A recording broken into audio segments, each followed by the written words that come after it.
ಆತ್ಮೀಯರೇ, ಜನಕನ್ನಡ ವಾಹಿನಿಗೆ ಸ್ವಾಗತ. ನಾನು ಲಿಂಗರಾಜ್ ಧಾರವಾಡ. ಇಂದು ಹುಬ್ಬಳ್ಳಿಯಲ್ಲಿ ಹಿಂದೂ ಸಮ್ಮೇಳನ ಜರುಗಿದ ಬಗ್ಗೆ ವರದಿ ಜಗದೀಶ್ ಹುಣಕಲ್ ಅವರಿಂದ. ಹಿಂದೂ ಏಕತೆ, ಸಂಸ್ಕೃತಿ ಮತ್ತು ರಾಷ್ಟ್ರಭಕ್ತಿಯ ಘನ ಸಂದೇಶದೊಂದಿಗೆ ಹಿಂದೂ ಸಮ್ಮೇಳನವು ವಿದ್ಯಾನಗರ ವಸತಿ ಪ್ರದೇಶದಲ್ಲಿ ಅತ್ಯಂತ ಭಕ್ತಿಭಾವ ಮತ್ತು ಶಿಸ್ತುಬದ್ಧತೆಯಿಂದ ಯಶಸ್ವಿಯಾಗಿ ನೆರವೇರಿತು. ದಿನಾಂಕ 25 ಜನವರಿ 2026ರಂದು SSK ಸಮಾಜದ ಆವರಣ ಜವಳಿ ಗಾರ್ಡನ್ ವಿದ್ಯಾನಗರದಲ್ಲಿ ಕಾರ್ಯಕ್ರಮ ನಡೆಸಲಾಗಿತ್ತು. ಕಾರ್ಯಕ್ರಮವು ಸಾಯಂಕಾಲ 4 ಗಂಟೆಗೆ ಭಾರತ ಮಾತೆಯ ಪೌರಾಣಿಕ ವೇಷಧಾರಿಗಳ ದಂಡು ಮತ್ತು ಮಾತೆಯರು ಶೋಭಾಯಾತ್ರೆಯಲ್ಲಿ ಭಾಗವಹಿಸಿ ಪೂರ್ಣಕುಂಭದೊಂದಿಗೆ ಭಾಗವಹಿಸಿದ್ದರು. ಕಾರ್ಯಕ್ರಮಕ್ಕೆ ಶ್ರೀಮನಿಪ್ರ ಅಭಿನವ ರೇವಣ ಸಿದ್ದೇಶ್ವರ ಸ್ವಾಮೀಜಿಗಳು, ಸಂಸ್ಥಾನ ಮಠ, ವಿರಕ್ತ ಮಠ ಇವರು ಪಾವನ ಸಾನ್ನಿಧ್ಯ ವಹಿಸಿ ಕಾರ್ಯಕ್ರಮಕ್ಕೆ ಆಧ್ಯಾತ್ಮಿಕ ಶೋಭೆ ನೀಡಿದರು. ಈ ಶೋಭಾಯಾತ್ರೆಯಲ್ಲಿ ಅಯ್ಯಪ್ಪ ಸ್ವಾಮಿ ದೇವಸ್ಥಾನದಿಂದ ಶುಭಾರಂಭಗೊಂಡು ಕಾರ್ಯಕ್ರಮದ ಮಂಟಪದವರೆಗೆ ಭಕ್ತಿಭಾವದಿಂದ, ಶಿಸ್ತಿನಿಂದ ಅತ್ಯಂತ ಭವ್ಯವಾಗಿ ಸಾಗಿತು. ನಂತರ ನಡೆದ ಮುಖ್ಯ ಸಮಾರಂಭದಲ್ಲಿ ಪ್ರಮುಖ ವಕ್ತಾರರಾಗಿದ್ದ ಶ್ರೀ ನರೇಂದ್ರಜಿ, ಪ್ರಾಂತ ಪ್ರಚಾರಕರು, ರಾಷ್ಟ್ರೀಯ ಸ್ವಯಂ ಸೇವಕ ಸಂಘ ಕರ್ನಾಟಕ ಉತ್ತರ ಪ್ರಾಂತ ತಮ್ಮ ಪ್ರೇರಣಾದಾಯಕ ಭಾಷಣದ ಮೂಲಕ ಹಿಂದೂ ಸಮಾಜದಲ್ಲಿ ಏಕತೆ, ಸಂಘಟನೆ, ಸಂಸ್ಕೃತಿ ಮತ್ತು ರಾಷ್ಟ್ರ ಚಿಂತನೆಯನ್ನು ಮಹತ್ವವನ್ನು ವಿವರಿಸಿದರು. ಈ ಸಂಪೂರ್ಣ ಕಾರ್ಯಕ್ರಮವನ್ನು ಹಿಂದೂ ಸಮನ್ವಯ ಸಮಿತಿ ವಿದ್ಯಾನಗರ ಇವರ ನೇತೃತ್ವದಲ್ಲಿ ಯಶಸ್ವಿಯಾಗಿ ಆಯೋಜಿಸಲಾಗಿತ್ತು. ಈ ಹಿಂದೂ ಸಮ್ಮೇಳನದ ಪೂರ್ವಭಾವಿಯಾಗಿ ದಿನಾಂಕ 21ರಂದು ಬುಧವಾರ ಸಾಯಂಕಾಲ 4 ಗಂಟೆಗೆ ಆಯೋಜಿಸಿದ್ದ ಬೈಕ್ ರ್ಯಾಲಿಯಲ್ಲಿ ಯುವಕರು ಮತ್ತು ಸಾರ್ವಜನಿಕರು ಉತ್ಸಾಹದಿಂದ ಪಾಲ್ಗೊಂಡು ಕಾರ್ಯಕ್ರಮದ ಬಗ್ಗೆ ಜಾಗೃತಿ ಮೂಡಿಸಿದ್ದರು. ಈ ಸಮ್ಮೇಳನದ ಯಶಸ್ಸಿಗೆ ಪಾಲ್ಗೊಂಡು ಎಲ್ಲ ಹಿಂದೂ ಬಂಧುಗಳು, ಸ್ವಾಮೀಜಿಗಳು, ವಕ್ತಾರರು, ಯುವಕರು, ಸ್ವಯಂ ಸೇವಕರು ಮತ್ತು ಸಹಕರಿಸಿದ ಎಲ್ಲರಿಗೂ ಆಯೋಜಕರ ಪರವಾಗಿ ಹೃತ್ಪೂರ್ವಕ ಧನ್ಯವಾದಗಳನ್ನು ಅರ್ಪಿಸುತ್ತೇವೆ. ಧರ್ಮೋ ರಕ್ಷತಿ ರಕ್ಷತಃ. ಜೈ ಹಿಂದ್, ಜೈ ಹಿಂದೂ ರಾಷ್ಟ್ರ. ಧನ್ಯವಾದಗಳು. ಸಮಿತಿ ವಿದ್ಯಾನಗರದ ಉಪಾಧ್ಯಕ್ಷರಾದ ಶ್ರೀ ನಾಗರಾಜ್ ಪಟ್ಟಣ ಇವರು ಹುಬ್ಬಳ್ಳಿಯ ಖ್ಯಾತ ವ್ಯಾಪಾರಸ್ಥರು, SSK ಸಮಾಜ ವಿದ್ಯಾನಗರ ಮಿತ್ರ ಮಂಡಳಿಯ ಸಂಸ್ಥಾಪಕರು. ಈ ಕಾರ್ಯಕ್ರಮದ ಆಯೋಜನೆಯಲ್ಲಿ ಹಾಗೂ ಯಶಸ್ಸಿಗಾಗಿ ಸದಾ ನಮ್ಮೊಂದಿಗೆ ಇದ್ದು ಮಾರ್ಗದರ್ಶನ ಮಾಡುತ್ತಿದ್ದಾರೆ. ಇವರಿಗೂ ಸಮ್ಮೇಳನ ಸಮಿತಿ ಪರವಾಗಿ ಹಾಗೂ ತಮ್ಮೆಲ್ಲರ ಪರವಾಗಿ ಹಾರ್ದಿಕ ಸ್ವಾಗತ ಕೋರುತ್ತಿದ್ದೇನೆ. ಇನ್ನು ನಮ್ಮೆಲ್ಲರ ಕರೆಗೆ ಹೋಗೊಟ್ಟು ಇಲ್ಲಿ ಸೇರಿದ ಎಲ್ಲ ಸಜ್ಜನ ಬಂಧುಗಳಿಗೂ ಹಾಗೂ ಮಾತಾ ಭಗಿನಿಯರಿಗೂ ಹಾಗೂ ಮುದ್ದು ಮಕ್ಕಳಿಗೂ ಸಮಿತಿ ಪರವಾಗಿ ಸ್ವಾಗತ ಕೋರುತ್ತಾ ಈ ಪರಿಚಯ ಭಾಷಣ ಮುಗಿಸುತ್ತೇನೆ. ಧನ್ಯವಾದಗಳು. ಶ್ರುತಿಪುರದ ನಿವಾಸಿಗಳು, ವೃತ್ತಿಯಿಂದ ವಕೀಲರು ಹಾಗೂ ಬಿಜೆಪಿಯ ಕಾನೂನು ಪ್ರಕೋಷ್ಠದ ರಾಜ್ಯ ಸಹ ಸಂಚಾಲಕರಾಗಿ ಕಾರ್ಯನಿರ್ವಹಿಸ್ತಾ ಇದ್ದಾರೆ ಹಾಗೂ ಬ್ರಾಹ್ಮಣ ಸಮಾಜದ ಅಧ್ಯಕ್ಷರಾಗಿ ಸಮಾಜದ ಕಾರ್ಯದಲ್ಲಿ ತಮ್ಮನ್ನು ತಾವು ತೊಡಗಿಸಿಕೊಂಡಿದ್ದಾರೆ. ಶ್ರೀ ಪ್ರವೀಣ್ ಕಂಬಾಳಿ ಮಠವರು ಗಾಂಧಿನಗರ್ ನಿವಾಸಿಗಳು, ಗಾಂಧಿನಗರ್ ಈಶ್ವರ ದೇವಸ್ಥಾನದ ಅಧ್ಯಕ್ಷರಾಗಿ ಈ ಅನೇಕ ದೋಷಗಳು ಹಲವು 100 ವರ್ಷಗಳನ್ನು ನಾವು ಸೇರ್ಕೊಂಡಿದ್ದನ್ನು ನೋಡ್ತೀವಿ. ಭಾಷೆಯ ಹೆಸರಲ್ಲಿ, ಜಾತಿಯ ಹೆಸರಲ್ಲಿ, ಅಂತಸ್ತಿನ ಹೆಸರಲ್ಲಿ ನಮ್ಮ ಯಾವ ಮಹಾಪುರುಷರು ಸಹಿತ ಇದನ್ನು ಬೋಧಿಸಲಿಲ್ಲ. ನಮ್ಮ ದೇಶದಲ್ಲಿ ಹುಟ್ಟಿದಂತಹ ಗುರುನಾನಕರಿಂದ ಹಿಡಿದು ಬಸವೇಶ್ವರವರೆಗೆ ಯಾರು ಸಹಿತ ಜಾತಿಯನ್ನ, ಭೇದವನ್ನ ಬೋಧಿಸಿದ ಆಯೋಜನೆಯಲ್ಲಿ ನಿರಂತರ ಮಾರ್ಗದರ್ಶನ ನೀಡುತ್ತಾ ಬಂದಿದ್ದಾರೆ. ಇವರಿಗೂ ಸಮ್ಮೇಳನದ ಪರವಾಗಿ ಹಾಗೂ ತಮ್ಮೆಲ್ಲರ ಪರವಾಗಿ ಹಾರ್ದಿಕವಾಗಿ ಸ್ವಾಗತ ಕೋರುತ್ತೇನೆ. ಇವತ್ತಿನ ವೇದಿಕೆ ಮೇಲಿರುವ ಗಣ್ಯರಿಗೆ ಪೂಜ್ಯರಿಂದ ಆಶೀರ್ವಾದ ಕೋರ್ತಾ ಇದ್ದೀವಿ. ಮೊದಲಿಗೆ ಅಧ್ಯಕ್ಷರಿಗೆ.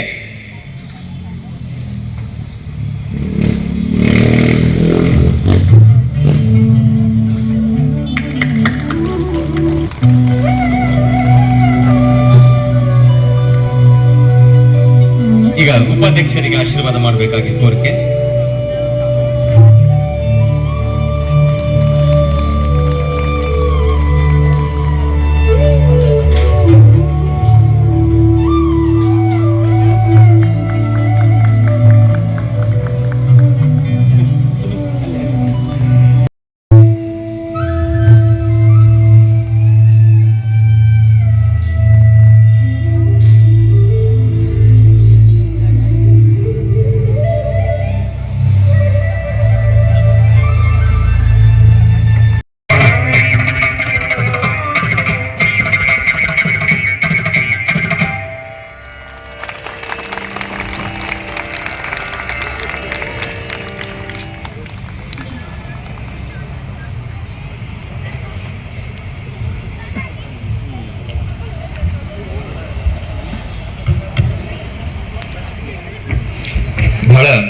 ಅದ್ಭುತವಾಗಿ ನೃತ್ಯ ಪ್ರದರ್ಶನವನ್ನ ಮಾಡಿದ ಸುಪ್ರಿಯಾ ನಾರಾಯಣ್ ಜೋಶಿ ಮಗುವಿಗೆ ವಂದನೆಗಳು.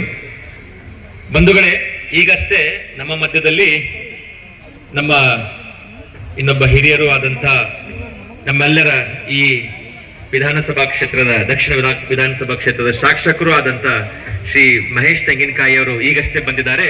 ಅವರಿಗೂ ಕೂಡ ಕಾರ್ಯಕ್ರಮಕ್ಕೆ ಹೃತ್ಪೂರ್ವಕ ಸ್ವಾಗತ.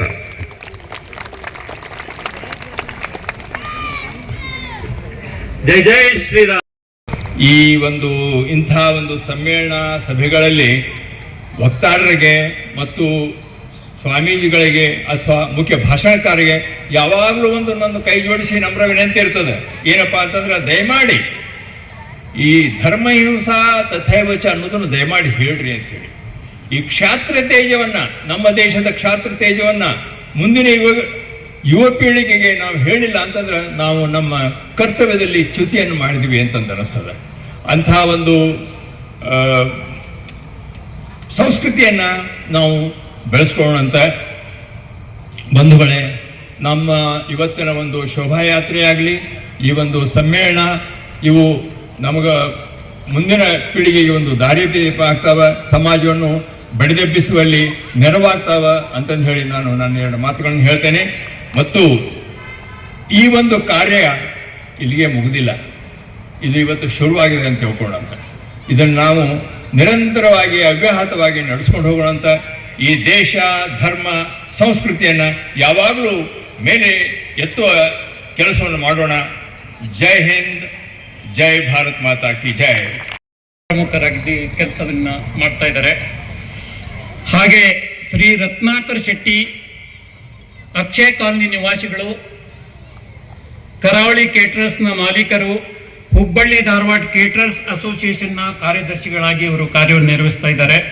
ಹುಬ್ಬಳ್ಳಿ ಧಾರವಾಡ ಬಂಟ ಸಮಾಜದ ಸಹ ಕಾರ್ಯದರ್ಶಿ ಹಾಗೂ ವಿದ್ಯಾನಗರ್ ಗೋರಕ್ಷಾ ಸಹ ಪ್ರಮುಖರಾಗಿ ತಮ್ಮ ಸೇವೆಯನ್ನು ಸಲ್ಲಿಸುತ್ತಿದ್ದಾರೆ.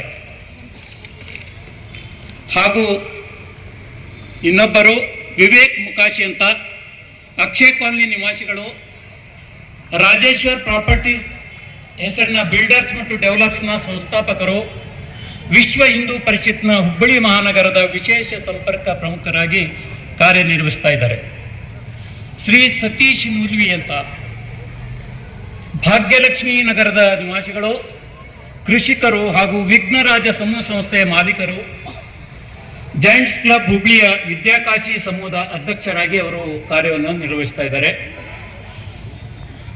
ಶ್ರೀ ಆನಂದ್ ಮಾಧಲ್ಭಾವಿ ಅವರು, ಇವರು ರೇಣುಕಾನಗರದ ನಿವಾಸಿಗಳು, ಕೈಗಾರಿಕೆ ಉದ್ದಿಮೆದಾರರು, ಶ್ರೀ ಹರಳಯ್ಯ ಸಮಗಾರ ಸಮಾಜದ ಪ್ರಮುಖರು. ಇನ್ನೊಬ್ಬ ಸದಸ್ಯರು ಕೃಷ್ಣ ಮಾನೆ, ಲಾಲ್ ಬಹದ್ದೂರ್ ಶಾಸ್ತ್ರಿ ನಗರದ ನಿವಾಸಿಗಳು, ಸಿವಿಲ್ ಕಾಂಟ್ರಾಕ್ಟರು ಹಾಗೂ ಹಿಂದೂ ಮರಾಠ ಸಮಾಜದ ಪ್ರಮುಖರು. ಕಿರಣ್ ಮುಕ್ರೆಯವರು ಗಾಂಧಿನಗರ್ ನಿವಾಸಿಗಳು, ಕೈಗಾರಿಕೆ ಉದ್ದಿಮೆದಾರರು. ನಮ್ಮೆಲ್ಲರ ತಾಯಿ ಭಾರತಾಂಬೆಯ ಚರಣ ಕಮಲಗಳಲ್ಲಿ ನಮಸ್ಕರಿಸುತ್ತಾ, ಇವತ್ತಿನ ಈ ಸುಂದರ ಸಂಜೆಯ ಭವ್ಯ ವೇದಿಕೆಯ ದಿವ್ಯ ಸಾನ್ನಿಧ್ಯವನ್ನು ವಹಿಸಿದಂಥ ಪರಮ ಪೂಜ್ಯರ ಪಾದಾರವಿಂದಗಳಿಗೆ ವಂದಿಸುತ್ತಾ, ವೇದಿಕೆ ಮೇಲೆ ಉಪಸ್ಥಿತರಿರುವಂಥ ಮಾನ್ಯ ಅಧ್ಯಕ್ಷರು, ಉಪಾಧ್ಯಕ್ಷರು ಹಾಗೂ ವಕ್ತಾರರನ್ನು ನಾನು ನಮಸ್ಕರಿಸುತ್ತಾ,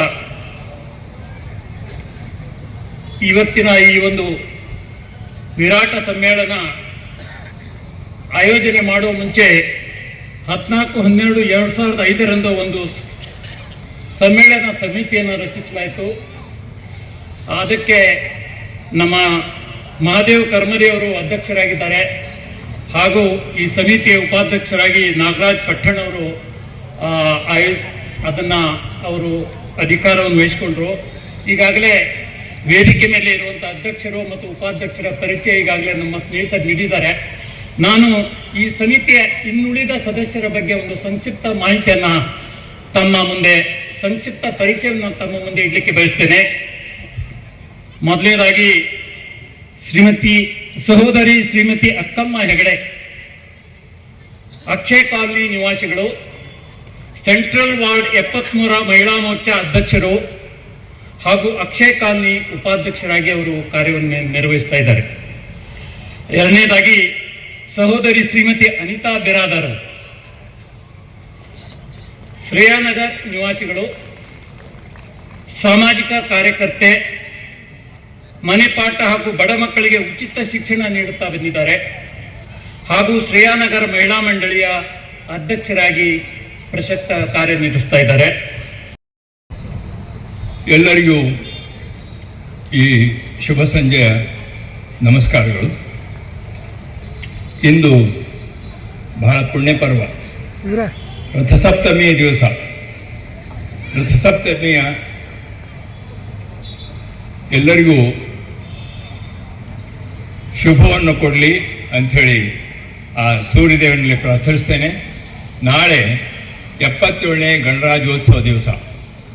ಗಣರಾಜ್ಯೋತ್ಸವ ದಿವಸದ ಶುಭಾಶಯಗಳನ್ನು ಕೂಡ ತಮ್ಮೆಲ್ಲರಿಗೂ ಕೊಡಲಿಕ್ಕೆ ಬಯಸ್ತೇನೆ. ದಿವ್ಯ ಸಾಹಿತ್ಯವನ್ನು ವಹಿಸಿದಂಥ ಪರಮ ಪೂಜ್ಯ ರೇವಣ ಸಿದ್ದೇಶ್ವರ ಸ್ವಾಮಿಗಳು, ರಾಯನಾಳ್ ಮಠ ಹಾಗೂ ಇಂದಿನ ವಕ್ತಾರರಾದಂಥ ಇವರ ಜೀವನ ಶೈಲಿ ಮತ್ತು ಇವರ ವಿದ್ವತ್ತು ಯಾವ ಯತಿಗಳಿಗೂ ಕಡಿಮಿಲ್ಲ ಅಂಥ ಶ್ರೀ ನರೇಂದ್ರಜಿಯವರೇ, ವೇದಿಕೆ ಮೇಲಿರುವಂಥ ಉಪಾಧ್ಯಕ್ಷರಾದ ಶ್ರೀ ನಾಗರಾಜ್ ಪಟ್ಟಣ್ ಅವರೇ, ನಮ್ಮ ಈ ಒಂದು ವಿರಾಟ ಹಿಂದೂ ಸಮ್ಮೇಳನದಲ್ಲಿ ನಮ್ಮ ಜೊತೆಗೆ ಇರುವಂಥ ನಮ್ಮ ಯುವ ನಾಯಕರು,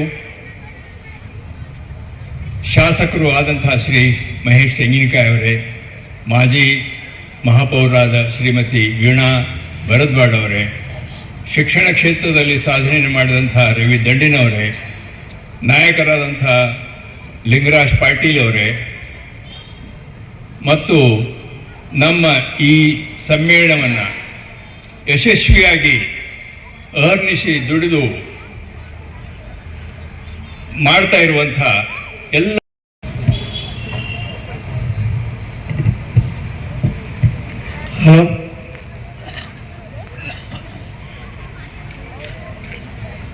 ವಿರಾಟ ಹಿಂದೂ ಸಮ್ಮೇಳನ ಕಾರ್ಯಕ್ರಮ ವಿದ್ಯಾನಗರ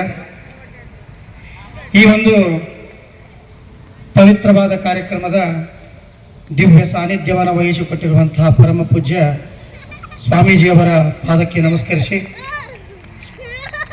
ಕಾರ್ಯಕ್ರಮದ ವಕ್ತಾರರಾಗಿ ಆಗಮಿಸಿರುವಂತಹ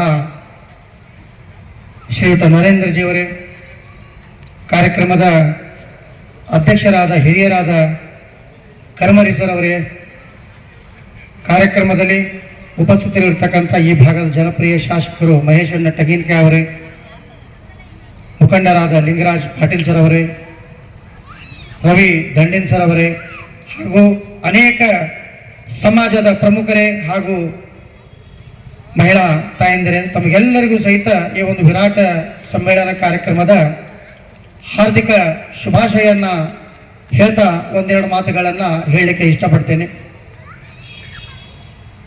ನಮ್ಮ ಭಾರತ ದೇಶ ಬರೀ ಇದು ದೇಶವಷ್ಟೇ ಅಲ್ಲ, ಇದು ಒಂದು ಪರಂಪರೆ, ಒಂದು ಆತ್ಮೀಯತೆ. ಈ ದೇಶದ ಬೇರುಗಳಲ್ಲಿ ಹಿಂದೂ ಧರ್ಮದ ಮೌಲ್ಯಗಳು ಅಡಗಿದಾವೆ. ಸತ್ಯ, ಧರ್ಮ, ಅಹಿಂಸೆ, ಸಹಿಷ್ಣುತೆ, ವಸುದೇವ ಕುಟುಂಬಕಂ ಇವುಗಳೇ ನಮ್ಮ ಹಿಂದೂ ಸಂಸ್ಕೃತಿಯ ಆಧಾರ ಸ್ತಂಭಗಳು. ಆದರೆ ನಾವು ಒಂದು ಸಂಗತಿಯನ್ನ ಅರಿಯಬೇಕಾಗಿದೆ. ಸಂಘಟಿತ ಹಿಂದೂ ಶಕ್ತಿಯೇ ಬಲಿಷ್ಠ ಭಾರತದ ಆಧಾರ. ನಾವುಗಳು ವಿಭಜಿತರಾದ್ವಿ ಅಂತಂದ್ರೆ ದುರ್ಬಲರಾಗ್ತೇವೆ. ಆದರೆ ಒಂದಾದರೆ ಯಾವ ಶಕ್ತಿಯು ಸಹಿತ ನಮ್ಮನ್ನ ಸೋಲಿಸಲಿಕ್ಕೆ ಸಾಧ್ಯವಿಲ್ಲ.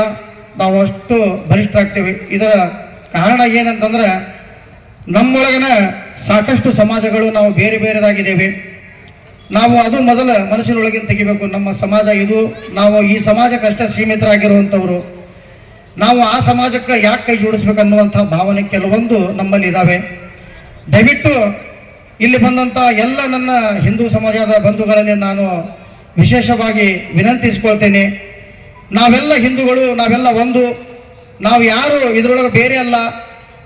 ನಮ್ಮ ಪರ್ಸನಲ್ ಸಮಾಜಗಳೇನದಾವ ನಮ್ಮ ಮನೆ ಒಳಗೆ ನಾವು ಇಟ್ಕೊಂಡು ನಮ್ಮ ಪರಂಪರೆ ನಾವು ಮನೆ ಮಟ್ಟಕ್ಕೆ ನಾವು ಪಾಲನೆ ಮಾಡಿ ಹಿಂದೂ ಅನ್ನುವಂಥ ಅವಶ್ಯಕತೆ ಯಾವಾಗ ಇದೆಯೋ ಅವು ಯಾವಾಗ ಎಲ್ಲವೂ ನಾವು ಸೇರಿಕೊಂಡು ಒಂದಾಗಿ ನಾವಿರೋಣ.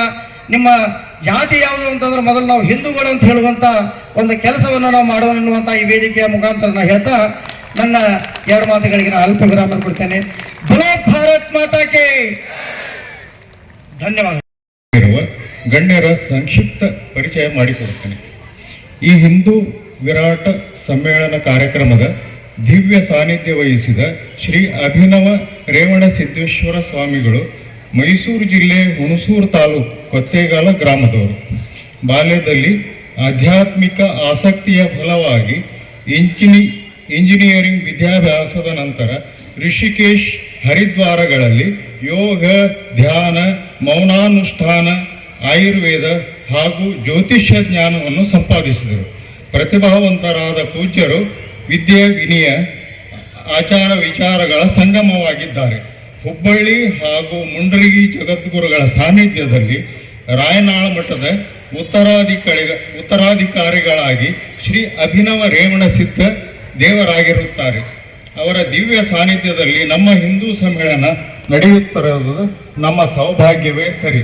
ಶ್ರೀಗಳಿಗೆ ಸಮ್ಮೇಳನದ ಸಮಿತಿ ಪರವಾಗಿ ಹಾಗೂ ತಮ್ಮೆಲ್ಲರ ಪರವಾಗಿ ಹಾರ್ದಿಕ ಸ್ವಾಗತ ಕೋರುತ್ತೇನೆ. ಇಂದಿನ ಕಾರ್ಯಕ್ರಮಕ್ಕೆ ಮುಖ್ಯ ವಕ್ತಾರರಾಗಿ ಆಗಮಿಸಿದ ಶ್ರೀ ನರೇಂದ್ರ ಇವರು ಬೆಂಗಳೂರಿನ ಸ್ವಯಂ ಸೇವಕರು.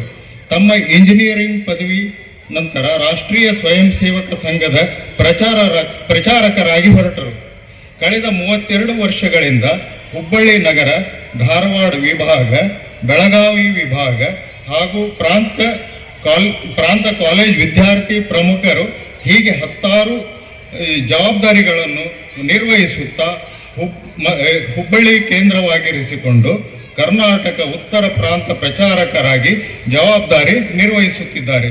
ಇವರಿಗೂ ಸಮ್ಮೇಳನದ ಸಮಿತಿ ಪರವಾಗಿ ಹಾಗೂ ತಮ್ಮೆಲ್ಲರ ಪರವಾಗಿ ಹಾರ್ದಿಕ ಸ್ವಾಗತವನ್ನು ಕೋರುತ್ತೇನೆ. ಹಿಂದೂ ಸಮ್ಮೇಳನ ಸಮಿತಿ ವಿದ್ಯಾನಗರದ ಅಧ್ಯಕ್ಷರಾದ ಹಾಗೂ ಹಿರಿಯರಾದ ಶ್ರೀ ಮಹಾದೇವ್ ಕರ್ಮರಿ ಇವರು ಹೆಸರಾಂತ ಉದ್ಯಮದಾರರು, ಕರ್ನಾಟಕ ಕನ್ವೇಯರ್ ಸಿಸ್ಟಮ್ಸ್ನ ಸಂಸ್ಥಾಪಕರು, ಯುವ ಹಾಗೂ ನವ ಉದ್ಯಮಿಗಳಿಗೆ ಮಾರ್ಗದರ್ಶಕರು.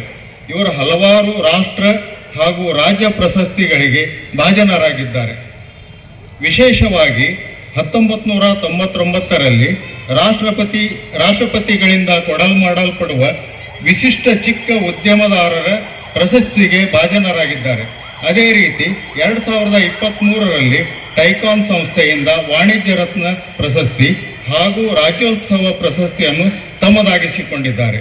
ತಮ್ಮ ಸೇವಾ ವ್ಯಾಪ್ತಿಯನ್ನು ಉದ್ಯಮ ಕ್ಷೇತ್ರಕ್ಕೆ ಸೀಮಿತವಾಗಿರಿಸದೆ ಸಾಮಾಜಿಕ ಹಾಗೂ ಶಾಲೆಯ ಸ್ವಚ್ಛತೆ ಮಾಡ್ತಿರುವಂತ ಹೆಣ್ಣುಮಗಳು ಅವಳು ನಮ್ಮ ಮಕ್ಕಳಿಗೆ ಮೌಶಿ ಆಗ್ಬಿಟ್ಟಿರ್ತಾಳೆ. ನಮ್ಮ ಮನೆ ತೋಟದ ಕೆಲಸ ಮಾಡಕ್ ಬರೋ ಮಾಲಿ ಅವನು ಕಾಕ ಆಗ್ಬಿಟ್ಟಿರ್ತಾನೆ. ನಮ್ಮ ಮಕ್ಕಳನ್ನ ರಿಕ್ಷಾದಲ್ಲೋ ವ್ಯಾನೆಲ್ಲ ಕರ್ಕೊಂಡು ಹೋಗೋನು ಡ್ರೈವರ್ ಮಾಮ, ಕಂಡಕ್ಟರ್ ಮಾಮ ಆಗಿರ್ತಾರೆ. ಅಂದ್ರೆ ನಾವು ಎಲ್ಲರಲ್ಲೂ ನಮ್ಮ ಬಂಧುತ್ವವನ್ನು ಹುಡುಕುವಂತ ಸಮಾಜ ಇದೆ. ಹೀಗಾಗಿ ನಮ್ಮ ಸುತ್ತಲಿನ ಸಮಾಜದಲ್ಲಿ ಯಾವ ಒಂದು ಮೌಲ್ಯಗಳು ಇವತ್ತು ಕಾಣಿಸುತ್ತೆ, ಜಗತ್ತು ಯಾವುದನ್ನ ನೋಡಿ ಬೆರಗಾಗಿದೆಯೋ ಅದೆಲ್ಲದರ ಮೂಲ ಕೇಂದ್ರ ಇರೋದು ಕುಟುಂಬ.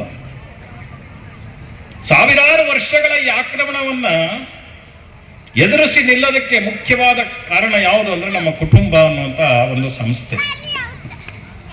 ಆದರೆ ಗೊತ್ತಿಲ್ಲದಂತೆ ವಿದೇಶಿ ಆಕ್ರಮಣದ ಪರಿಣಾಮವಾಗಿ ಆಧುನಿಕತೆಯ ಹೆಸರಲ್ಲಿ, ಪಾಶ್ಚಾತ್ಯಕರಣದ ಹೆಸರಲ್ಲಿ ನಮ್ಮ ಕುಟುಂಬಗಳ ವ್ಯವಸ್ಥೆ ದುರ್ಬಲ ಆಗ್ತಾ ಇದೆ. ಜಾಯಿಂಟ್ ಫ್ಯಾಮಿಲಿ ಅಂದ ತಕ್ಷಣನೇ ಒಂದೊಂದು ಮನೆಯಲ್ಲಿ 20-30 ಜನ, 50 ಜನ, 60 ಜನ ಇರ್ತಿದ್ದಂಥ ಕುಟುಂಬಗಳು ಇವತ್ತು ಅಪ್ಪ ಅಮ್ಮ ಮಗ 3 ಜನ ಇದ್ರೆ ಜಾಯಿಂಟ್ ಫ್ಯಾಮಿಲಿ ಅಂತ ಹೇಳುವಂಥ ಸ್ಥಿತಿ ಬರ್ತಾ ಇದೆ. ಪರಿಸ್ಥಿತಿಯ ಕಾರಣದಿಂದ ಮನೆಗಳು ಸಣ್ಣದಾಗ್ಬೋದು, ಆದರೆ ಮನಸ್ಸು ಸಣ್ಣದಾಗೋ ಅವಶ್ಯಕತೆ ಇಲ್ಲ. ಆದರೆ ನಮ್ಮ ಕುಟುಂಬದ ವ್ಯವಸ್ಥೆಯನ್ನು ದುರ್ಬಲಗೊಳಿಸುವಂತಹ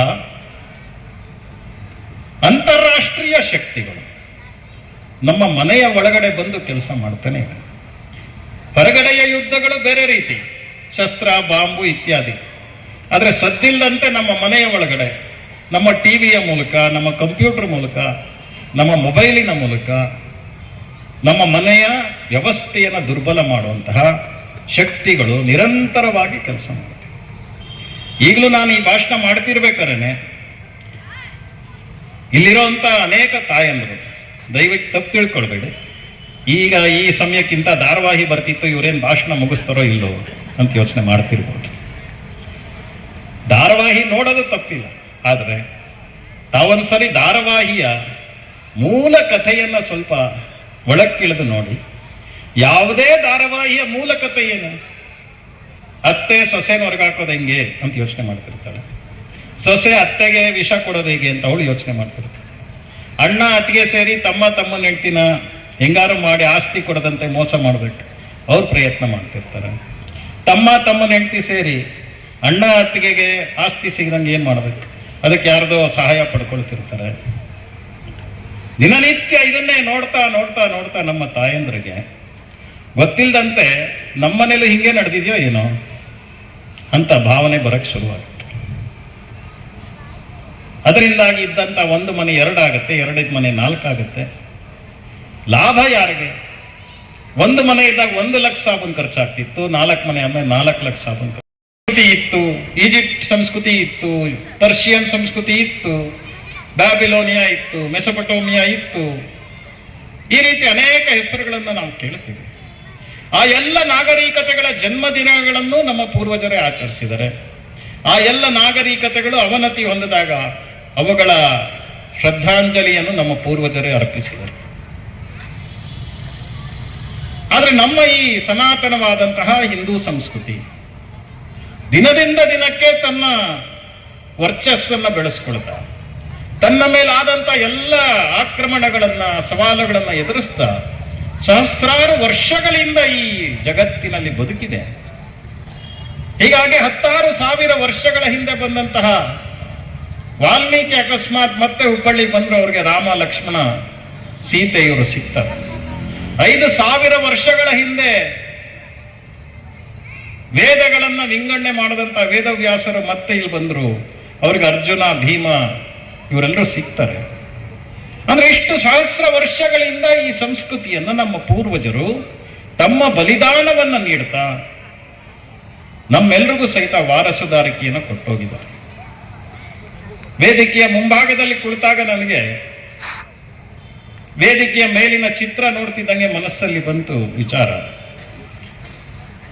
ಬಹುಶಃ ಆಯೋಜಕರಿಗೂ ಗೊತ್ತಿಲ್ಲದಂತೆ ಯಾರ್ಯಾರು ಈ ಸಂಸ್ಕೃತಿಯ ರಕ್ಷಣೆಗೋಸ್ಕರ ತಮ್ಮ ಇಡೀ ಜೀವನವನ್ನ ಸಮರ್ಪಣೆ ಮಾಡಿದ್ರು, ಆ ಎಲ್ಲ ಮಹಾಪುರುಷರ ಚಿತ್ರಗಳು ವೇದಿಕೆಯ ಮೇಲೆ ಭಾರತ ಮಾತೆಯ ಜೊತೆ ಅವು ಎಲ್ಲವೂ ನಮ್ಮನ್ನ ನೋಡಿ ಪ್ರಶ್ನೆ ಮಾಡ್ತೀವಿ. ಬಹುಶಃ ನಮ್ಮ ಜೀವನದ ಉದ್ದೇಶ ನಿಮ್ಗೆ ಅರ್ಥ ಆಗಿದೆಯಾ? ನಮ್ಮ ಜೀವನದಂತೆ ನಿಮ್ಮ ಜೀವನ ಆಗ್ತಾ ಇದೆಯಾ? ಹೀಗೆ ಅವರೆಲ್ಲರ ಸಾಕ್ಷಿಯಾಗಿ ಬಹುಶಃ ಈ ಹಿಂದೂ ಸಮ್ಮೇಳನ ನಡೀತಾ ಇದೆ. ಈ ಸಹಸ್ರಾರು ವರ್ಷಗಳ ಇತಿಹಾಸ ಹೊಂದಿರುವಂತಹ ಹಿಂದೂ ಸಮಾಜ, ಹಿಂದೂ ಸಂಸ್ಕೃತಿ, ಹಿಂದೂ ರಾಷ್ಟ್ರ, ಈ ರಾಷ್ಟ್ರದ ಉಳಿವು ಇರ್ಬೋದು, ಈ ರಾಷ್ಟ್ರದ ಬೆಳವಣಿಗೆ ಇರ್ಬೋದು, ಇದರಲ್ಲಿ ನಮ್ಮೆಲ್ಲರ ಪಾತ್ರ ಏನು, ಇದನ್ನ ನಮ್ಮ ಮನಸ್ಸಿಗೆ ಅರಿವನ್ನ ಮೂಡಿಸ್ಕೊಳ್ಳದೆ ಈ ಹಿಂದೂ ಸಮ್ಮೇಳನದ ಮೂಲ ಉದ್ದೇಶ. ಕಾರಣ ಅಂದ್ರೆ ಈಗಾಗಲೇ ಅಧ್ಯಕ್ಷರು ತಮ್ಮ ಭಾಷಣದಲ್ಲಿ ಹೇಳಿದಂತೆ ನಮ್ಮ ದೇಶದ ಮೇಲೆ ಅನೇಕ ಆಕ್ರಮಣಕಾರರು ದಂಡೆತ್ತು ಬಂದರು. ಪರ್ಷಿಯಾದಿಂದ, ಸೈರಸ್ನಿಂದ ಹಿಡಿದು ಇತ್ತೀಚಿನವರೆಗಿನ ಬ್ರಿಟಿಷರವರೆಗೆ ಅವರೆಲ್ಲರ ಒಂದು ಆಕ್ರಮಣದ ಕಾರಣದಿಂದ ಗೊತ್ತಿಲ್ಲದಂತೆ ನಮ್ಮ ಸಮಾಜದಲ್ಲಿ ಅನೇಕ ಬಿರುಕುಗಳು ಉಂಟಾದವು. ವೃತ್ತಿಗಳು ಜಾತಿಗಳಾದವು, ಜಾತಿಗಳು ಸಂಕುಚಿತ ಆದವು, ಜಾತಿಗಳ ನಡುವಿನ ಗೋಡೆಗಳು ದಪ್ಪ ಆಗ್ತಾ ಹೋಯಿತು.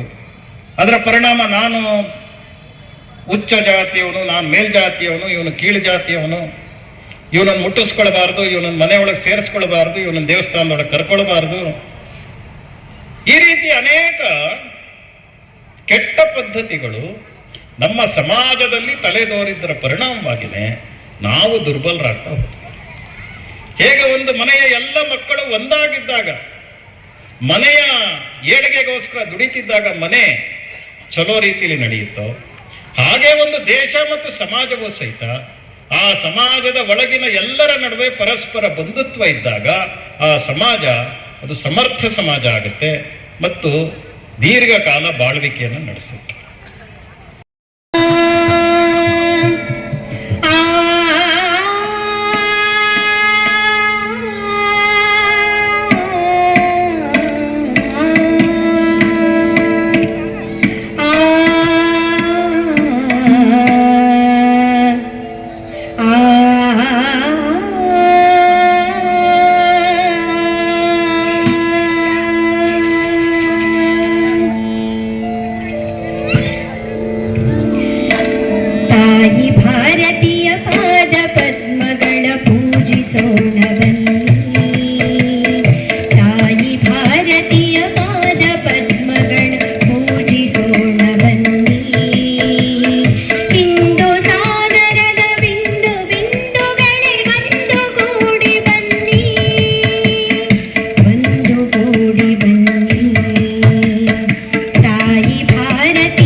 ಇವನಾರವ ಇವನಾರವ ಇವನಾರವ ಎನ್ನದಿರಯ್ಯ, ಇವ ನಮ್ಮವ ಇವ ನಮ್ಮವ ಇವ ನಮ್ಮವ ಎಂದೆಣಿಸಯ್ಯ.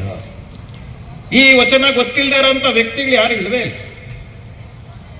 ಬಹುಶಃ ಬಸವಣ್ಣವರು ಒಂದು ಸಾರಿ ಹೇಳಿದ್ರೆ ಬಹುಶಃ ಜನರಿಗೆ ಪೂರ್ತಿ ತಿಳಿದೇ ಇರ್ಬೋದು ಅಂತೇಳಿ ಮೂರು ಸಾರಿ ಹೇಳಿದ್ರು, ಇವನಾರವ ಇವನಾರವ ಇವನಾರವ ಎನ್ನದಿರಯ್ಯ. ಆದರೆ ನಮ್ಮ ದಿನನಿತ್ಯದ ನಡವಳಿಕೆಯಲ್ಲಿ ಇನ್ನೂ ಇಷ್ಟೆಲ್ಲ ವಿದ್ಯಾವಂತಿಕೆ, ಆಧುನಿಕತೆ, ಆರ್ಟಿಫಿಷಿಯಲ್ ಇಂಟೆಲಿಜೆನ್ಸು ಇತ್ಯಾದಿ ಎಲ್ಲ ಬಂದ ಮೇಲೂ ನಮ್ಮ ನ್ಯಾಚುರಲ್ ಇಂಟೆಲಿಜೆನ್ಸ್ ಎಲ್ಲೋ ಸ್ವಲ್ಪ ಲೋಪ ಆಗಿದೆಯಾ? ಎದುರುಗಡೆ ಬಂದಂತ ವ್ಯಕ್ತಿಯ ಶ್ರೀಮಂತಿಕೆಯನ್ನು ಜಾತಿಯನ್ನು ನೋಡಿ ಗೌರವಿಸುವಂತ ಪರಂಪರೆ ಈ ಆಧುನಿಕ ಕಾಲದಲ್ಲೂ ಅನೇಕ ಗ್ರಾಮಗಳಿಂದ ನಿತ್ಯದ ಪತ್ರಿಕೆಯಲ್ಲಿ ವರದಿ ಆಗ್ತದೆ ಇರುತ್ತೆ. ನಮ್ಮದೇ ಹೆಸರಿಟ್ಕೊಂಡಂತ ವ್ಯಕ್ತಿಗಳು, ರಾಮ, ಕೃಷ್ಣ, ಲಕ್ಷ್ಮಣ, ನಮ್ಮದೇ ದೇವರನ್ನ ಪೂಜೆ ಮಾಡುವಂಥವ್ರು. ಕಾಶಿಯ ವಿಶ್ವನಾಥ ದೇವಸ್ಥಾನಕ್ಕೆ ಎಲ್ರಿಗೂ ಪ್ರವೇಶ ಇದೆ. ಅಲ್ಲಿಯ ಶಿವಲಿಂಗವನ್ನು ಮುಟ್ಟೋದಕ್ಕೆ ಎಲ್ರಿಗೂ ಮುಕ್ತ ಅವಕಾಶ ಇದೆ. ಆದರೆ ನಮ್ಮೂರಿನ ಶಿವನ ದೇವಸ್ಥಾನಕ್ಕೆ ಒಳಗಡೆ 1 ಗಂಟೆ, ಹೊರಗಡೆ 1 ಗಂಟೆ. ಕಾರಣ ಏನು? ಇವನು ಯಾವುದೋ ಜಾತಿಯಲ್ಲಿ ಹುಟ್ಟಿದ್ದಾನೆ. ಅದೇ ರಾಮ ಲಕ್ಷ್ಮಣ ಇದ್ದವನು ಹೋಗಿ ರಾಬರ್ಟ್ ಆಗಿ ಬಂದ, ಅವನಿಗೆ ನಮ್ಮನೆ ಡೈನಿಂಗ್ ಟೇಬಲ್ ಮೇಲೆ ಪ್ರವೇಶ. ಅದೇ ರಾಮ ಇದ್ದವನು ರಹೀಮ್ ಆಗಿ ಬಂದ, ನಮ್ಮನೆ ಅಡುಗೆ ಮನೆಯೊಳಗೂ ಪ್ರವೇಶ. ಈ ರೀತಿಯ ಅನೇಕ ಕುಂದುಕೊರತೆಗಳು ನಮ್ಮ ಸಮಾಜದಲ್ಲಿ ಏನಿದೆಯೋ ಇದನ್ನೆಲ್ಲವನ್ನೂ ಸಮಾಜವೇ ತೆಗೆದುಹಾಕಬೇಕಾದಂತ ಅವಶ್ಯಕತೆ ಇದೆ. ಇದು ಯಾರೋ ಕಾನೂನು ಮಾಡೋದ್ರಿಂದನೋ ಅಥವಾ ಇನ್ಯಾವುದೋ ನಿಯಮ ಮಾಡೋದ್ರಿಂದನೋ ಮನಸ್ಸನ್ನ ಬದಲಾಯಿಸೋದಕ್ಕೆ ಸಾಧ್ಯ ಇಲ್ಲ. ಈ ಮನಸ್ಸಿನ ಪರಿವರ್ತನೆ ಅದು ಹಿಂದೂ ಸಮಾಜದ ನೇತೃತ್ವವನ್ನು ವಹಿಸಿರುವಂತಹ ಎಲ್ಲರಿಗೂ ಆಗ್ತದೆ. ಈ ಅಸ್ಪೃಶ್ಯತೆ ಇರ್ಬೋದು, ಜಾತಿಯ ಭೇದ ಇರ್ಬೋದು, ಇದೆಲ್ಲವೂ ಎಲ್ಲಿದೆ ಅಂತ ನೋಡಿದಾಗ ಯಾರು ತಮ್ಮನ್ನ ತಾವು ಬಹಳ ಮುಂದುವರೆದಿದ್ದೀವಿ, ಮೇಲ್ಜಾತಿ ಅಂತ ತಿಳ್ಕೊಳ್ತಾರೋ ಆ ರೀತಿಯ ಕೆಲವು ವ್ಯಕ್ತಿಗಳ ಮೆದುಳಿನಲ್ಲಿ ಇರುವಂತಹ ಕೊರತೆ. ಈ ದೋಷವನ್ನು ತೆಗೆದುಹಾಕಿದಾಗ ನಮ್ಮ ಸಮಾಜ ಅದೆಷ್ಟು ಸುಂದರವಾದಂತಹ ಸಮಾಜ ಆಗ್ತದೆ. ಹೀಗಾಗಿ ಈ ಸಮ್ಮೇಳನದ ಮೊದಲ ಉದ್ದೇಶವೇ ನಮ್ಮೆಲ್ಲರ ನಡುವೆ ಪರಸ್ಪರ ಒಂದು ಸುಂದರವಾದ ಸಾಮರಸ್ಯವನ್ನ ನಿರ್ಮಾಣ ಮಾಡುವಂಥದ್ದು, ನಮ್ಮ ನಡುವಿನ ಬಂಧುತ್ವವನ್ನು ಇನ್ನಷ್ಟು ಬೆಸೆಯುವಂಥದ್ದು. ಇಲ್ಲ ನಮ್ಮ ವಿದ್ಯಾನಗರಕ್ಕೋ ಅಶೋಕ್ ನಗರಕ್ಕೋ ಇನ್ನೆಲ್ಲೋ ಯಾರ್ದೋ ಮನೆಗೆ ಇಲ್ಲಿಯ ಪೊಲೀಸ್ ಅಧಿಕಾರಿನೋ ತಹಸೀಲ್ದಾರೋ ಯಾರೋ ಬಂದ್ಬಿಟ್ರು, ಅವ್ರು ಯಾವುದೇ ಜಾತಿಗೆ ಸೇರಿರಲಿ, ಯಾವುದೇ ಸಮಾಜಕ್ಕೆ ಸೇರಿರಲಿ, ತಕ್ಷಣ ಅವರನ್ನ ಗೌರವದಿಂದ ಕರೆದು ನಾವು ಕೂಡಿಸ್ತೀವಿ, ಚಹಾ ಕೊಡ್ತೀವಿ. ಯಾಕೆ ಅಂದ್ರೆ ಸ್ವಲ್ಪ ಹೆದರಿಕೆನೂ ಇರುತ್ತೆ, ಸುಮ್ಮನೆ ಇವ್ರ ಜೊತೆ ಯಾಕಪ್ಪ ನಾಳೆ ಕೇಸಿಗೆ ಸಾಕ್ಬಿಟ್ರೆ ಅಂತೇಳಿ. ಅದೇ ನಮ್ಮ ಮನೆ ಮುಂದೆ ಬಂದು ನಿತ್ಯ ನಮ್ಮ ಮನೆಯ ಕಸವನ್ನ ತೆಗೆಯುವಂತ ಪೌರ ಕಾರ್ಮಿಕರಿದ್ದಾರೆ.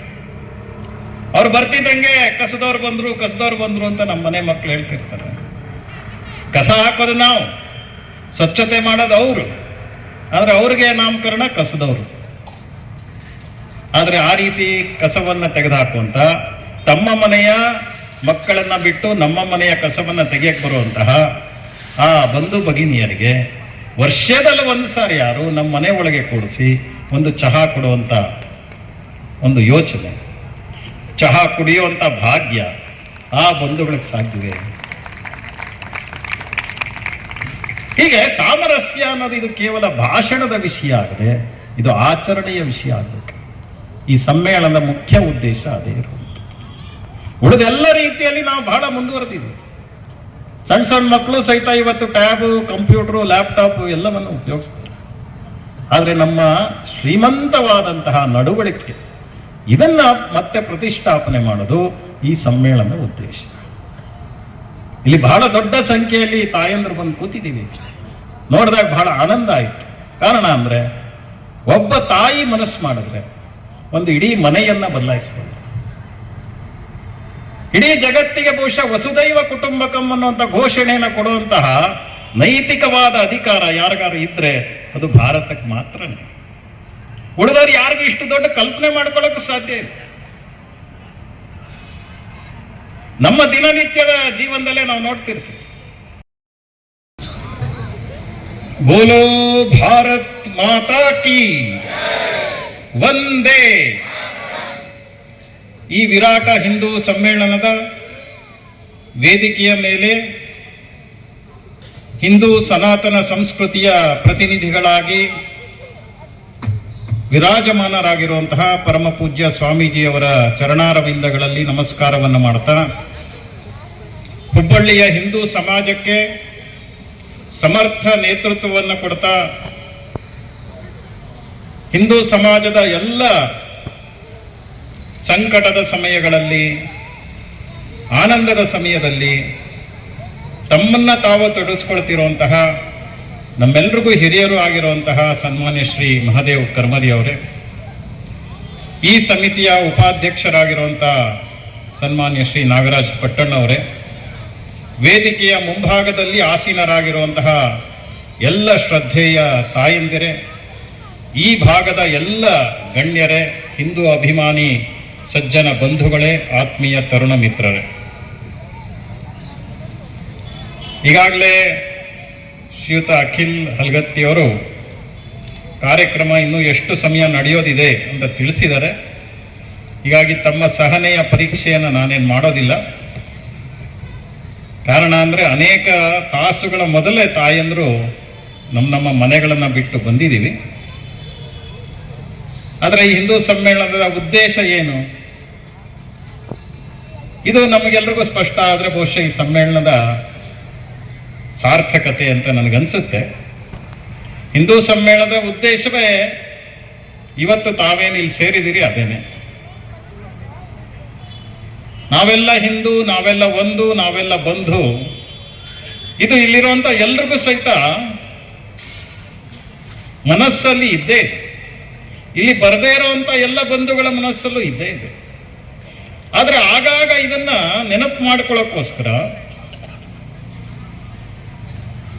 ಎಲ್ಲ ಓಣಿಗಳ, ಎಲ್ಲ ರಸ್ತೆಗಳ ಹಿಂದೂ ಬಾಂಧವರು, ಭಗಿನಿಯರು ಆಗಾಗ ಒಟ್ಟಿಗೆ ಸೇರ್ತಾ ಇದ್ರೆ ನಮ್ಮೆಲ್ಲರ ಪರಸ್ಪರ ಬಂಧುತ್ವ ಇನ್ನಷ್ಟು ಜಾಸ್ತಿ ಆಗುತ್ತೆ. ಭಾರತ ಮಾತೆಯ ಕುರಿತಂತೆ ನಮ್ಮ ಶ್ರದ್ಧೆ ಇನ್ನಷ್ಟು ಬೆಳೆಯುತ್ತೆ. ಇದೇ ಒಂದು ಮೂಲ ಕಾರಣದೊಂದಿಗೆ ಈ ಸಮ್ಮೇಳನ ಆಯೋಜನೆ ಆಗಿದೆ. ದೇವರು ಎಲ್ಲ ಕಡೆ ಇದ್ದಾನೆ ಅನ್ನೋದು ನಮ್ಮೆಲ್ರಿಗೂ ಗೊತ್ತಿರುವಂತ ಸತ್ಯವೇ. ಆದರೂ ದೇವಸ್ಥಾನಗಳು ಯಾಕೆ? ಕಾರಣ ಅಂದ್ರೆ ದೇವರು ಇದಾನೆ ಅಂತ ನಂಬಿರೋರು ಎಲ್ಲರೂ ಒಟ್ಟಾಗಿ ಸೇರಿದ್ರೆ ಅದರಿಂದ ಹೊಸದೊಂದು ಶಕ್ತಿಯ ಒಂದು ಉತ್ಪನ್ನ ಆಗುತ್ತೆ, ನಿರ್ಮಾಣ ಆಗುತ್ತೆ. ಅದೇ ರೀತಿಯಲ್ಲೇ ನಾವೆಲ್ಲರೂ ಭಾರತ ಮಾತೆಯ ಮಕ್ಕಳು ಅಂತ ನಂಬಿರುವಂತ ಎಲ್ಲರೂ ಒಟ್ಟಿಗೆ ಸೇರಿದಾಗ ಈ ಭಾರತ ಮಾತೆಯ ಶಕ್ತಿ ಅದು ಇನ್ನಷ್ಟು ಜಾಸ್ತಿ ಆಗುತ್ತೆ. ಜಗತ್ತಿಗೆ ಶಾಂತಿಯನ್ನ ಈ ತಾಯಿ ಕೊಡವಲ್ಲ. ಜಗತ್ತಲ್ಲಿ 200 ದೇಶಗಳಿದೆ ಅಂತ ನಾವು ಕೇಳ್ತೀವಿ. 140, 150 ಕೋಟಿ ಜನಸಂಖ್ಯೆ ಇರುವಂತ ಭಾರತ, ಚೀನಾಗಳು ದೇಶಗಳೇ. 2000 ಜನಸಂಖ್ಯೆ ಇರೋ ವ್ಯಾಟಿಕನ್ನು ಸಹಿತ ದೇಶವೇ. ಈ ಎಲ್ಲ ದೇಶಗಳಿಗೂ ಸಹಿತ ಹುಟ್ಟಿಗೆ ಒಂದು ಕಾರಣ ಇತ್ತು. ಹೇಗೆ ನಮ್ಮ ದೇಶದ ಅಥವಾ ಇಡೀ ಜಗತ್ತಿನ 700 ಕೋಟಿ ಜನಸಂಖ್ಯೆಯಲ್ಲಿ ಯಾರ ಹೆಬ್ಬೆರಳ ಗುರುತು ಸಹಿತ ಒಂದೇ ರೀತಿ ಇರೋದಿಲ್ವೋ, ಅದೇ ರೀತಿಯಲ್ಲಿ ಈ ಜಗತ್ತಿನ 200 ದೇಶಗಳ ಹುಟ್ಟಿನ ಕಾರಣಗಳು ಸಹಿತ ಬೇರೆ ಬೇರೆನೆ.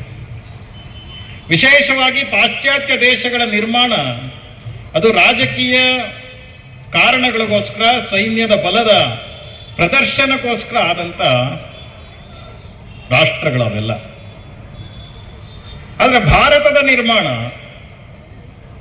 ಇದು ರಾಜಕೀಯ ಕಾರಣಕ್ಕೋಸ್ಕರ ಆದಂತ ನಿರ್ಮಾಣ ಅಲ್ಲ. ಇದು ಅದೆಷ್ಟೋ 1000 ವರ್ಷಗಳ ಮೊದಲು ಈ ದೇಶದ ಋಷಿಮುನಿಗಳು ಈ ಜಗತ್ತಿನ ಕಲ್ಯಾಣ ಆಗಬೇಕು, ಅದಾಗಬೇಕು ಅಂದ್ರೆ ಒಂದು ಸಾಮರಸ್ಯದ ಸಹಬಾಳ್ವೆಯ ಒಂದು ಮಾದರಿ ಜಗತ್ತಿಗೆ ತೋರಿಸ್ಬೇಕು. ಅದಕ್ಕೋಸ್ಕರ ಆ ರೀತಿಯ ಒಂದು ಉನ್ನತ ಕಲ್ಪನೆಯನ್ನು ಇಟ್ಕೊಂಡು 1000 ವರ್ಷಗಳ ಹಿಂದೆ ಋಷಿಮುನಿಗಳು ತಪಸ್ಸನ್ನು ಮಾಡಿದ್ರು. ಆ ತಪಸ್ಸಿನ ಉದ್ದೇಶವನ್ನು ಅರಿತುಕೊಂಡಂತ ದೇವರು ಸಹಿತ ಇಲ್ಲಿ ಅವತಾರಗಳನ್ನು ತಾಳಿದ್ರು. ಅದೆಲ್ಲದರ ಪರಿಣಾಮವಾಗಿ ಸುಸಂಸ್ಕೃತವಾದಂತಹ ಈ ಒಂದು ರಾಷ್ಟ್ರದ ನಿರ್ಮಾಣ ಆಯಿತು. ಇದನ್ನು ಅಥರ್ವ ವೇದದ ಮಂತ್ರದಲ್ಲಿ ನಾವು ನೋಡ್ತೀವಿ. ಭದ್ರಮಿಚ್ಚಂತ ಋಷಯಃ ಸ್ವರ್ವಿದಃ ತಪೋದೀಕ್ಷಾಮುಪಸೇತುರಗ್ರೆ ತಥೋ ರಾಷ್ಟ್ರಂ ಬಲಮೋಜಶ್ಚ ಜಾತಂ ತಸ್ಮೈ ದೇವಾಹ ಉಪಸನ್ನಮಂತು. ಹೀಗೆ ಸುಮಾರು 50,000 ವರ್ಷಗಳ ಕಾಲದಿಂದ ಜಗತ್ತಿಗೆ ಬದುಕಿನ ಪಾಠಗಳನ್ನು ಕಲಿಸ್ಕೊಡ್ತಿರುವಂತಹ ರಾಷ್ಟ್ರ ನಮ್ಮ ಭಾರತ. ಇನ್ನೊಂದ್ಸಲ ನಮಸ್ಕಾರಗಳು. ನಾವು ಇವತ್ತಿಗೆ 7 ದಿವಸ ಕೆಳಗ ಗಾಂಧಿನಗರದೊಳಗ ಬಾಲಮಾರುತಿ ದೇವಸ್ಥಾನದೊಳಗ ಇಂಥದೇ ಒಂದು ಸಮ್ಮೇಳನವನ್ನ ಮಾಡಿದ್ವಿ.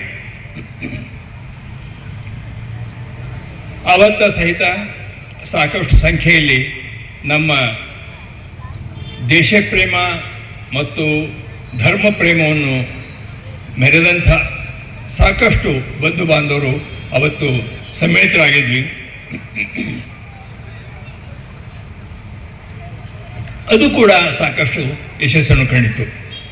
ತಮ್ಮ ಮುಂದೆ ಈ ಒಂದು ಸಮ್ಮೇಳನ ಯಶಸ್ಸಿಗೆ ಕಾರಣರಾದವ್ರ ಬಗ್ಗೆ ನಾನು ಒಂದೆರಡು ಮಾತುಗಳನ್ನು ಹೇಳಬೇಕಾಗ್ತದೆ.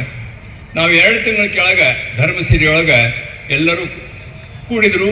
ನನಗವತ್ತ ನೀವು ಬರಬೇಕು, ನೀವು ಜೊತೆಗೆ ಇರಬೇಕು, ತೊಡಗಿಸ್ಕೊಳ್ಬೇಕಂತ ತಕ್ಷಣ ನಾನು ಅವ್ರ ಜೊತೆಗೆ ತೊಡಗಿಸ್ಕೊಂಡಿದ್ದೆ.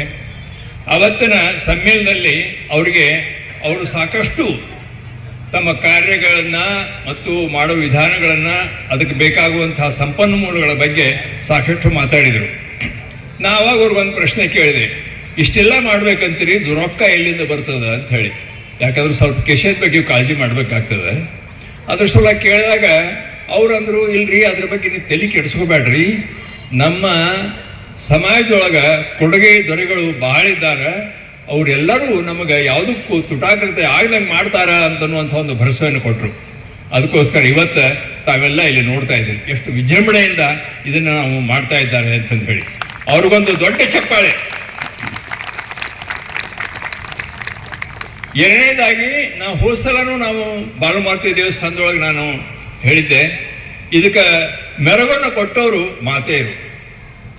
ಇವತ್ತು ಸಹಿತ ಇದಕ್ಕೆ ಹೆಚ್ಚು ಮೆರುಗು ಕೊಟ್ಟವರು ಮಾತೆಯರು. ಅವ್ರಿಗೊಂದು ದೊಡ್ಡ ಚಪ್ಪಾಳೆ ಹೇಳ್ಕೊಂಡು ನಾವು.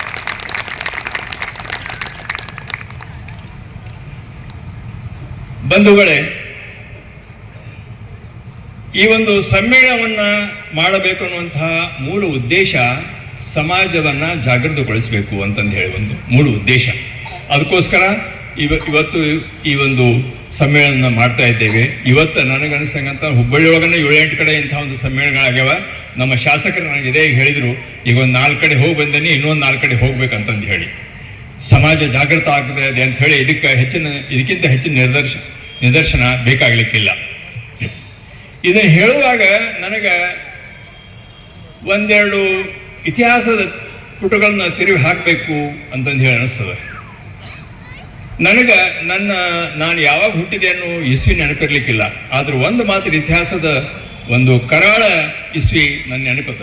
ಅದೇನಂತಂದ್ರೆ 712 ಮೊಹಮ್ಮದ್ ಬಿನ್ ಕಾಸಿಮ್ ಅಂತಂದು ಹೇಳಿ ಏನೊಬ್ಬ ಅರಬ್ ನಮ್ಮ ದೇಶದ ಮೇಲೆ ದಾಳಿ ಮಾಡಿದ, ಸಿಂಧ ಮತ್ತು ಮುಲ್ತಾನಗಳನ್ನು ಗೆದ್ದುಕೊಂಡ, ದಾಹಿರ್ ಅನ್ನುವಂಥ ನಮ್ಮ ಸಿಂಧದ ದೊರೆಯನ್ನು ಸೋಲಿಸಿ ಈ ದೇಶದೊಳಗೆ ಮೊಟ್ಟ ಮೊದಲನೇದಾಗಿ ಯವನರ ಒಂದು ಪ್ರಭುತ್ವವನ್ನು ಮೆರೆದ.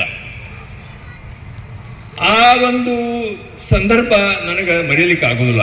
ಯಾಕಪ್ಪ ಅಂತಂದ್ರೆ ಮುಂದೆ 712 ಮುಂದೆ ಈ ಮೊಘಲ ಸಾಮ್ರಾಜ್ಯ ಸ್ಥಾಪನೆ ಆಗುವವರೆಗೂ ಸಹಿತ ಅವಾಗ ಅವರು ಬರ್ತಿದ್ರು, ಹೊಡಿತಿದ್ರು. ಇಲ್ಲಿ ಜನರು ಸಹಿತ ಅವರಿಗೆ ಸಾಥ್ ಕೊಟ್ಟರು. ಅವರು ಬಂದು ಒಮ್ಮೆ ತಮ್ಮ ಒಂದು ಶಕ್ತಿಯಿಂದ ಅಥವಾ ಸಾಮರ್ಥ್ಯದಿಂದ ನಮ್ಮ ಮೇಲೆ ಆಳಿಲ್ಲ. ಅವರು ಆಳಿದ್ದು ನಮ್ಮಲ್ಲಿಯ ಒಡಕು, ನಮ್ಮಲ್ಲಿಯ ದ್ವೇಷ, ನಮ್ಮವರು ಮಾಡಿದ ಒಂದು ಪಿತೂರಿಯಿಂದ ಅವರು ನಮ್ಮನ್ನ ಆಳಿದ್ರ ಹೊರತಾಗಿ ಅವರು ನಮ್ಮ ತಮ್ಮ ಸಾಮರ್ಥ್ಯದಿಂದ ಆಳಿದ್ರು ಅಂತಂದು ಹೇಳಿ ಯಾರು ನಂಬಲಿಕ್ಕೆ ಸಾಧ್ಯವಾಗುವುದಿಲ್ಲ. ಅಂತಹ ಒಂದು ಈ ಸನ್ನಿವೇಶದಿಂದ ಮುಂದೆ 1000 ವರ್ಷಗಳವರೆಗೂ ಅಲ್ಮಾಸ್ ಎಲ್ಲಿವರೆಗೂ ಬ್ರಿಟಿಷರು ಬಂದರು ಅಲ್ಲಿವರೆಗೂ ಮೊಘಲರು ಬಂದಾಗಂತೂ ಸಾಮ್ರಾಜ್ಯ ಅವ್ರದ ಅದರ ಬೇರೆ ಎಡಸರು ಬರೆದಂಥ ಒಂದು ಇತಿಹಾಸ, ಅದನ್ನು ಅವ್ರಿಗೆ ಮೆರಗುಗೊಳಿಸಷ್ಟು ಯಾವುದು ಇರಲಿಕ್ಕಿಲ್ಲ. ಆದರೆ ಮುಂದೆ ಬ್ರಿಟಿಷರು ಬಂದರು. ಬ್ರಿಟಿಷರು ಬಂದಾಗ ಸಹಿತ ಎಷ್ಟು ಜನ ಬಂದರು ನಮ್ಮ ದೇಶದೊಳಗಿದ್ರು. ಅವರು ಯಾವುದೇ ಒಂದು ಅವಧಿಯೊಳಗೆ ಅವ್ರು ಹೆಚ್ಚಿದ್ದದ್ದು 50-60 ಸಾವಿರಕ್ಕಿಂತ ಹೆಚ್ಚಿರಲಿಲ್ಲ. ಆದ್ರೆ ನಾವು ಏನು ಓದ್ತೇವಿ, ನಮ್ದು ಏನು ಅನುಭವ, ನಮ್ಗೇನು ಅನುಭವ ಅಂತಂದ್ರೆ ಬ್ರಿಟಿಷರು ನಮ್ಮನ್ನು ಗುಲಾಮರನ್ನಾಗಿ ಇರಿಸಿದ್ರು 2.5 ಶತಮಾನದೊಳವರೆಗೆ ಅಂಥೇಳಿ. ನಾವೆಲ್ಲ ನಂಬ್ತೇವಲ್ಲ ಇದನ್ನ. ಯಾಕೆ? ನಮ್ಮವ್ರನ್ನ ಹೊಡೆದವರು ನಮ್ಮವ್ರ, ಬ್ರಿಟಿಷರಲ್ಲ. ಯಾವಾಗ ನಮ್ಮ 1857 ಮೊದಲನೇ ಸ್ವತಂತ್ರ ಬಂಡಾಯ ಆಯಿತು, ಆವಾಗಿಂದ ನಮ್ಮಲ್ಲಿ ಸ್ವಲ್ಪ ಸ್ವದೇಶಾಭಿಮಾನ ಜಾಗೃತ ಆಯಿತು.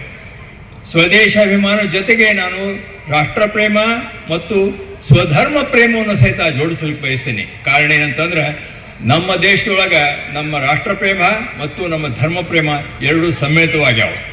ಕಾರಣ ಇಷ್ಟೇ, ಈ ದೇಶ ಈ ನಮ್ಮ ಧರ್ಮ ಸಂಸ್ಕೃತಿಯನ್ನು ಒಳಗೊಂಡದ. ನಮ್ಮ ದೇಶ ಅಂತಂದ್ರೆ ನಮ್ಮ ಸಂಸ್ಕೃತಿ. ಈ ಧರ್ಮ ಸಂಸ್ಕೃತಿಯನ್ನು ಉಳಿದಾಗ ನಮ್ಮ ದೇಶ ಉಳಿತದ. ಅದಕ್ಕೋಸ್ಕರ ನಾವು ಈ ವಿರಾಟ ಹಿಂದೂ ಸಮ್ಮೇಳನವನ್ನು ಆಯೋಜಿಸಿದ ಮುಖ್ಯ ಕಾರಣ ಇದು. ಬಂಧುಗಳೇ, ನಾವೆಲ್ಲ ನಮಗೆ ಅಹಿಂಸಾ ಪರಮೋ ಧರ್ಮ ಅಂತಂದು ಹೇಳಿ ಇಷ್ಟ ಕಲಿಸಿದ್ರು. ಅಹಿಂಸೆ ಪರಮೋ ಧರ್ಮ, ಹಿಂಸೆ ಮಾಡಬಾರ್ದು, ಹಿಂಸೆ ಮಾಡಬಾರ್ದು ಅಂತ ಹೇಳಿ. ಆದ್ರೆ ಮುಂದಿನ ಒಂದು ವಾಕ್ಯದ ಧರ್ಮ ಹಿಂಸಾ ತಥೈವಚ, ಧರ್ಮ ಹಿಂಸೆಯನ್ನು ಎಂದೂ ತಡ್ಕೊಳಂಗಿಲ್ಲ, ಮಾಡಂಗಿಲ್ಲ.